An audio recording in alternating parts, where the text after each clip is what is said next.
Le Grand Matin Sud Radio, 7h-9h, Jean-Jacques Bourdin. Il est 7h57. Deux auditeurs, Linda et Raphaël, sont avec nous. Très vite, parce que malheureusement on déborde sur le temps, mais je voudrais quand même donner la parole à Linda et Raphaël. Linda, bonjour. Bonjour, monsieur Bourdin. Vous êtes à Pau. Raphaël, vous êtes à Cachan, région parisienne. Bonjour Raphaël. Bonjour Jean-Jacques. Bonjour Linda, vous êtes favorable à la censure ou pas, vous ? Oui, je suis favorable à la censure. En fait, vous voulez censurer Emmanuel Macron, si je comprends bien.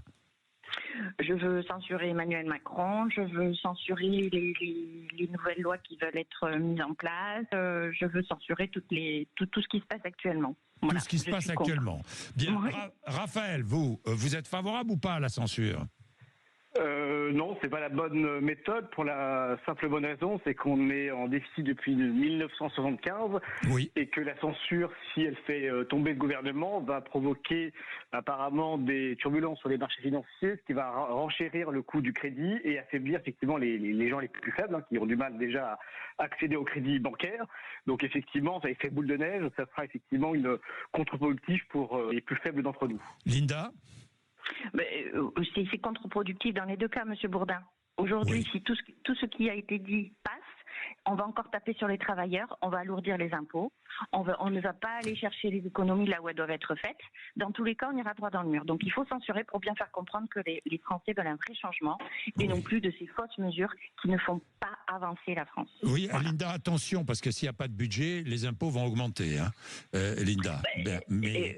Parce qu'ils vont être calculés. Ils augmentent tout le temps, monsieur Bourdin. Quoi qu'il en soit, ils augmentent tout le temps. Oui, ça a remarqué. Donc, Oui, Raphaël, qu'est-ce que vous répondez à Linda ? Effectivement, je réponds que l'état du pays est dégradé depuis 1975, comme je l'indiquais, oui. Que le millefeuille territorial n'a pas aminci, mais s'est épaissi avec des doublons à tous les échelons. Oui. Les économies sont bien au niveau des collectivités territoriales et leurs satellites, ainsi que sont certains opérateurs de l'État qui sont effectivement des niches à recaser les copains. Et là, effectivement, on a beaucoup de marge de manœuvre possible. On est bien d'accord, il y a des économies à faire et à engager, évidemment, il y a des économies à engager. Merci à tous les deux, dans tous les cas, Raphaël et Linda, merci, ces points de vue sont, je sais, très partagés sur l'antenne de Sud Radio et chacun a son avis sur la question, vous le donnez 0826 300 300, nous allons continuer à parler de politique, à parler des conséquences d'une éventuelle censure, mais vous savez, en politique, tout peut changer. D'un moment